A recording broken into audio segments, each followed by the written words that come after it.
आपके साथ मैं हूँ आस्था श्रीवास्तव। लोग करते हैं अब खबरों का। संसद के बजट सत्र का आज चौथा दिन है और आज का चौथा दिन भी हंगामेदार रहा। बजट पेश होने के बाद लगातार हंगामे की भेंट संसद चढ़ रही है। विपक्षी दलों ने आज भी हंगामा किया है। हंगामे के चलते लोकसभा और राज्यसभा की कार्रवाई को भी स्थगित किया गया। संसद के बजट सत्र का आज चौथा दिन है। तीसरे दिन की कार्रवाई हंगामे की भेंट चढ़ी थी। चौथे दिन की कार्यवाही शुरू होने से पहले विपक्षी दलों के नेताओं की मल्लिकार्जुन खड़गे की अध्यक्षता में बैठक हुई। संसद के बजट सत्र के आज चौथे दिन विपक्ष के जोरदार हंगामे के बीच लोकसभा की कार्यवाही को 6 फरवरी को दिन में 11 बजे तक के लिए स्थगित कर दिया गया। इस बीच लोकसभा से एक प्रस्ताव पारित हुआ। विपक्ष की नारेबाजी के बीच पीठासीन ने जैसे ही कल पेश किए गए एक प्रस्ताव पर वोटिंग कराकर इसे पारित घोषित किया। विपक्षी सांसद नारेबाजी करते हुए आसन के पास पहुंच गए। पीठासीन ने राष्ट्रपति के अभिभाषण पर चर्चा को संवैधानिक दायित्व बताते हुए अपने आसन पर जाने की अपील की है। इसका विपक्ष पर कोई भी असर नहीं हुआ और विपक्षी सांसद आसन के सामने नारेबाजी करते रहे। लोकसभा में हंगामे के बीच कुछ प्रस्ताव पास हुए। विपक्षी सांसदों की नारेबाजी के बीच ही 2 फरवरी को पेश हुए एक प्रस्ताव पर पीठासीन ने वोटिंग कराई और इसे बगैर चर्चा के पारित घोषित कर दिया।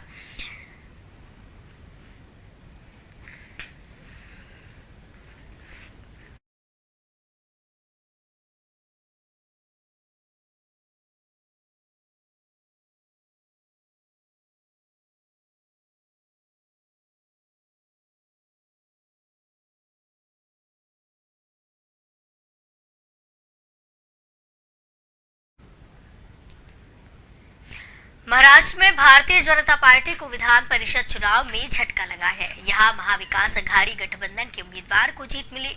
ये विधान परिषद चुनाव नागपुर शिक्षक निर्वाचन क्षेत्र में हुआ था। इसमें महाविकास अघाड़ी के उम्मीदवार सुधाकर आदबले की जीत हुई। एमवीए के उम्मीदवार ने बीजेपी से समर्थन प्राप्त उम्मीदवार एनजी गनार को हराया। ये चुनाव भले छोटा था लेकिन हार बीजेपी के लिए झटके से कम नहीं है। महाराष्ट्र के डिप्टी सीएम देवेंद्र फडणवीस, केंद्रीय मंत्री नितिन गडकरी ने बीजेपी समर्थित इस उम्मीदवार के लिए प्रचार किया था। नागपुर बीजेपी ने इन 2 बड़े नेताओं का गढ़ माना जाता है लेकिन उसका कोई भी फायदा बीजेपी को नहीं मिला। नागपुर की सीट पर कांग्रेस, एनसीपी और उद्धव ठाकरे के गुट के साझा उम्मीदवार की जीत हुई है। इस विधान परिषद चुनाव में एमवीए उम्मीदवार सुधाकर आदबले को 16,700 वोट मिले। वहीं बीजेपी से समर्थन प्राप्त उम्मीदवार एनजी गानार को 8,211 वोट मिले। वहीं इस सीट से मौजूदा एमएलसी थे, वहां पर सुधाकर आदबले ने 8,479 वोटों से जीत हासिल की है।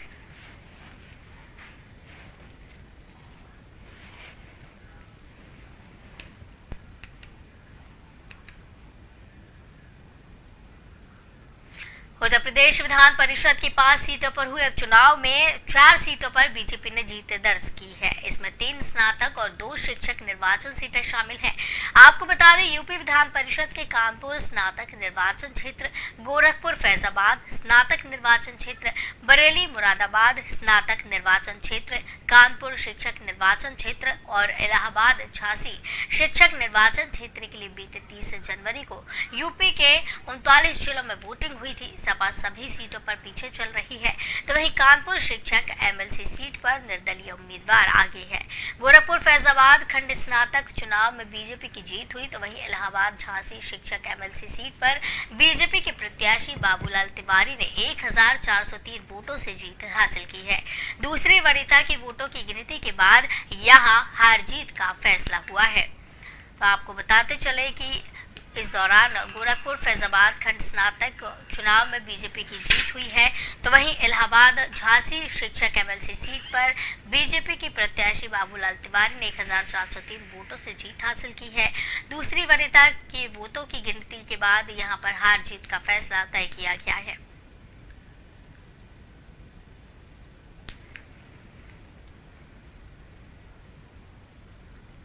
गुजरात की कंपनी अमूल ने एक बार फिर से दूध की कीमतों में इजाफा कर दिया है। दूध की कीमत 3 रुपए प्रति लीटर बढ़ा दी गई है। ये तत्काल प्रभाव से लागू होगी। इस बढ़ोतरी के बाद अमूल गोल्ड की कीमत 66 रुपए प्रति लीटर, अमूल ताजा की कीमत 54 रुपए प्रति लीटर, अमूल गाय का दूध 56 रुपए प्रति लीटर और अमूल भैंस के दूध की कीमत अब 70 रुपए प्रति लीटर होगी। आपको बता दें, अमूल ने पिछले साल अक्टूबर में दूध की कीमत में 2 रुपए प्रति लीटर की बढ़ोतरी की थी। अमूल ने इस साल दूध की कीमत में पहली बार बढ़ोतरी की है। वहीं दिसंबर में मदर डेयरी ने दिल्ली एनसीआर में दूध की कीमत में 2 रुपए प्रति लीटर की बढ़ोतरी की थी। कंपनी ने बताया कि अब ग्राहकों को अमूल ताज़ा दूध के आधा लीटर के लिए 27 रुपए देने होंगे।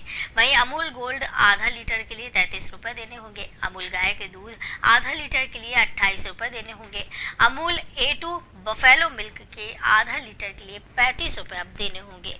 तो आपको बताते चले कि अमूल ने एक बार फिर से अपने बढ़ा दिए हैं रेट दूध के, जिसकी वजह से लोगों को काफ़ी परेशानियों का सामना करना पड़ सकता है। इसके पहले भी अमूल ने अपने दाम बढ़ाए थे,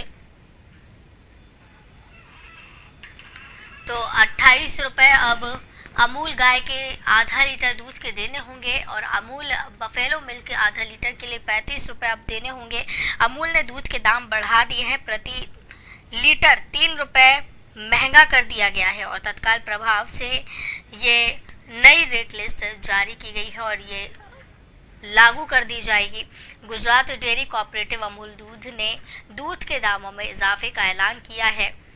दूध के दाम में 3 रुपए प्रति लीटर तक बढ़ोतरी की घोषणा कर दी है। नए दाम तत्काल प्रभाव से लागू भी हो गए। बयान के मुताबिक इस संशोधन के बाद अब अमूल गोल्ड की कीमत 66 रुपए प्रति लीटर, अमूल ताज़ा की कीमत 54 रुपए प्रति लीटर, अमूल गाय का दूध 56 रुपए प्रति लीटर और अमूल A2 भैंस के दूध की कीमत अब 70 रुपए प्रति लीटर होगी। इसके लिस्ट जारी कर दी गई है। अमूल ने पिछले साल अक्टूबर में 2 रुपए प्रति लीटर की बढ़ोतरी की थी। कहा गया था कि कीमतों में ये वृद्धि दूध के संचालन और उत्पादन की कुल लागत में वृद्धि के कारण की जा रही है। पिछले वर्ष की तुलना में केवल पशुओं के चारे की लागत में लगभग 20% की वृद्धि हुई है। इनपुट लागत में वृद्धि को ध्यान में रखते हुए हमारे सदस्य संघों ने पिछले वर्ष की तुलना में किसानों की कीमतों में 8 से 9% की वृद्धि हुई। वहीं दिसंबर में मदर डेयरी ने दिल्ली एनसीआर में दूध की कीमतों में 2 रुपए प्रति लीटर की बढ़ोतरी की है।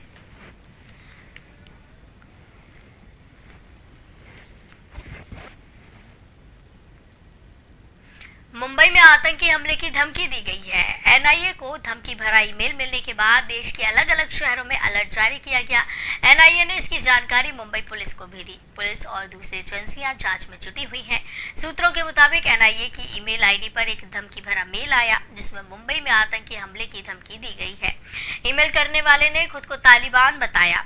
वहीं दावा किया है कि तालिबान संगठन के प्रमुख नेता सिराजुद्दीन हक्कानी के आदेश से ये होने वाला है धमाका। धमकी भरे ईमेल की जानकारी मिलते ही मुंबई पुलिस को इसके बारे में बताया गया।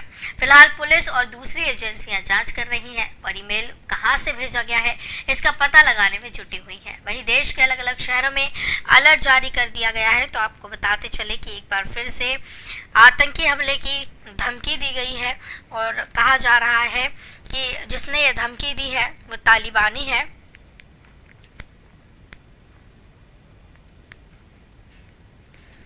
आपको बताते चले देश के अलग अलग शहरों में अलर्ट जारी किया गया है।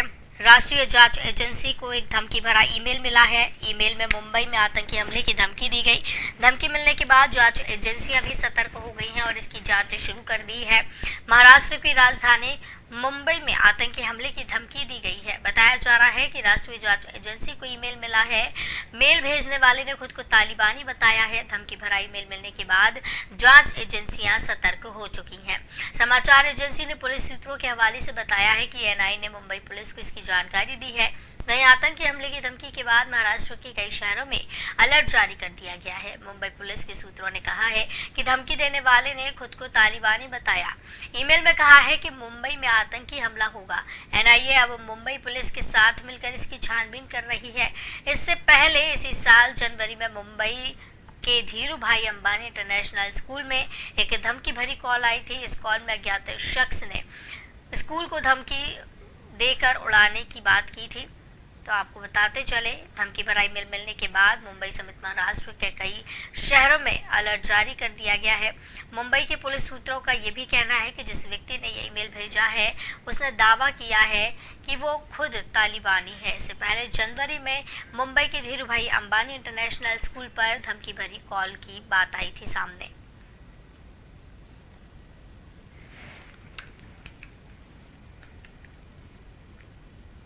अडानी ग्रुप की मुश्किलें कम होने का नाम नहीं ले रही हैं। अब कांग्रेस ने खुलकर देशव्यापी आंदोलन छेड़ने का ऐलान कर दिया है।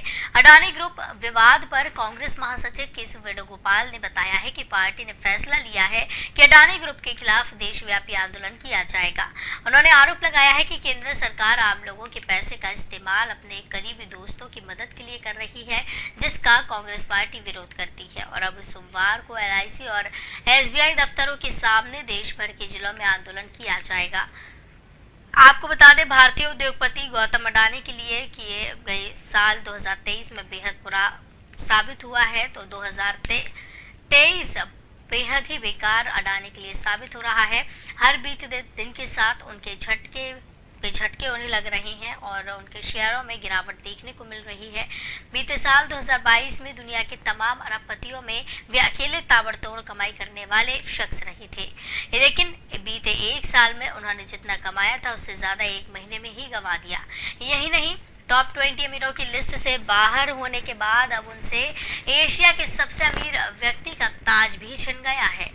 तो बताते चले कि अडानी की मुश्किलें कम होने का नाम नहीं ले रही हैं। हिंडनबर्ग की रिपोर्ट के बाद ये सिलसिला शुरू हुआ। अडानी के शेयरों में लगातार गिरावट देखने को मिली और अब टॉप 20 की लिस्ट से भी बाहर अडानी हो चुके हैं और लगातार रिपोर्ट का असर अडानी के समूह पर पड़ता हुआ नजर आ रहा है।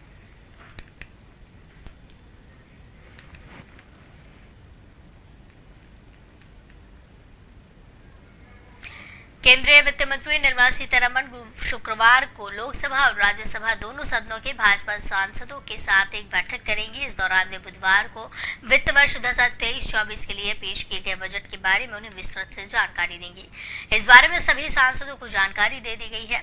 सूत्रों ने बताया है कि पार्टी सांसदों से इस बैठक में शामिल होने के लिए तय समय और तय स्थान पर पहुंचने के लिए कहा गया है। जानकारी के मुताबिक शुक्रवार को होने वाली ये ब्रीफिंग संसद पुस्तकालय भवन में बाल योगी सभागार में सुबह 9 बजे होगी। ये बैठक ऐसे समय पर होने जा रही है जब सत्ताधारी पार्टी बीजेपी ने अपने सभी संसद सदस्यों से कहा है कि वे अपने अपने निर्वाचन क्षेत्रों में जाएं और आम आदमी को बताएं कि इस बजट का क्या मतलब है।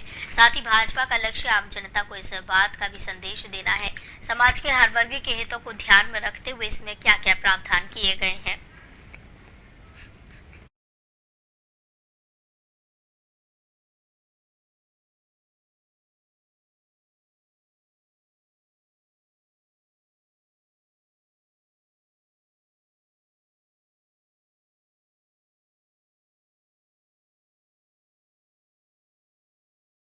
बुधवार को वित्त मंत्री निर्मला सीतारमण ने 2024 के लोकसभा चुनावों से पहले नरेंद्र मोदी सरकार का आखिरी पूर्ण बजट पेश किया। बजट में उन्होंने करदाताओं को बड़ी राहत देते हुए आयकर छूट की सीमा को 5 लाख रुपए से बढ़ाकर 7 लाख रुपए करने का ऐलान किया।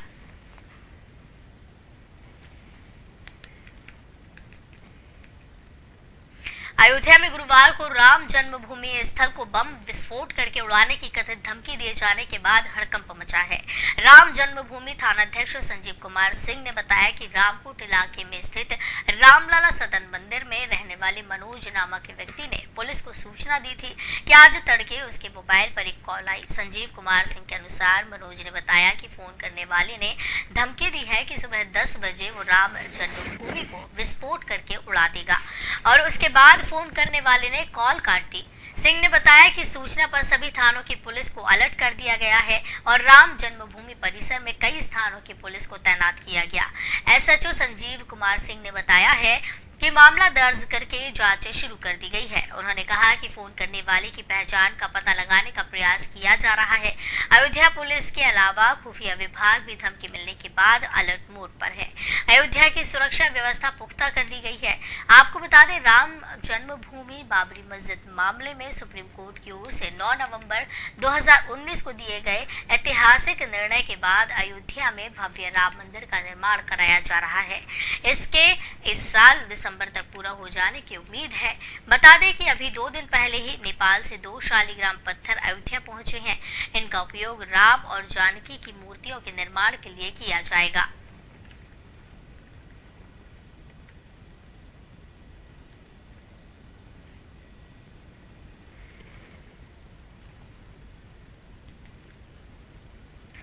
पूर्व केंद्रीय वित्त मंत्री पी चिदम्बरम को राज्यसभा में बैठने की सीट को लेकर बदलाव किया गया है। राज्यसभा में अब चिदम्बरम की बैठने की व्यवस्था में नया फेरबदल करके उन्हें फ्रंट रो में एक सीट आवंटित की गई है। जानकारी के मुताबिक संसद के कुछ वरिष्ठ सदस्यों, सांसदों और पूर्व प्रधानमंत्री और संसदीय दलों के योग्य नेताओं को फ्रंट रो की सीटें आवंटित कर दी जाती हैं। 7 बार के लोकसभा सांसद चिदम्बरम संसद के अपर हाउस में अपना दूसरा कार्यकाल पूरा कर रहे हैं। फ्रंट रो में वैकेंसी कांग्रेस नेताओं ए.के. एंटनी और आनंद शर्मा की रिटायरमेंट के साथ आई थी। चिदम्बरम का प्रमोशन वित्तीय वर्ष 2023-24 के आम बजट पर बहस से पहले हुआ। इसके साथ ही वो विपक्ष के प्रमुख वक्ताओं में से एक हैं। चिदम्बरम के अलावा मध्य प्रदेश के पूर्व मुख्यमंत्री दिग्विजय सिंह को भी इसी रो में एक सीट आवंटित की गई है।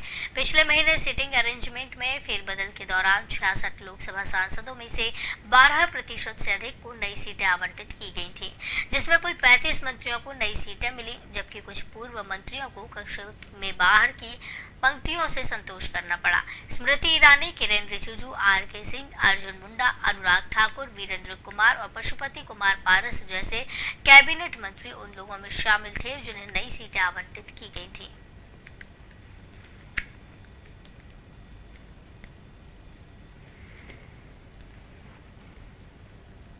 हरियाणा के गुरुग्राम में दिल दहलाने वाली घटना सामने आई है। यहाँ एक्सीडेंट के बाद एक बाइक तेज रफ्तार कार के नीचे फंस गई। इसके बाद कार चालक ने कार रोकने की बजाय और तेजी से भगाना शुरू कर दिया, जिससे रोड पर चिंगारियां उठती रहीं। रोड पर चल रहे लोगों ने इस घटना का वीडियो बना लिया, जो वायरल हो रहा है। जानकारी के अनुसार ये घटना बुधवार देर रात गुरुग्राम के सेक्टर 65 थाना इलाके की बताई जा रही है। यहाँ पर बाइक पर सवार होकर 2 युवक सेक्टर 62 इलाके से अपने घर जा रहे थे। उसी दौरान रोड पर पीछे से तेज रफ्तार आ रही कार ने बाइक सवार युवकों को जोरदार टक्कर मार दी। इससे दोनों युवक सड़क पर जा गिरे।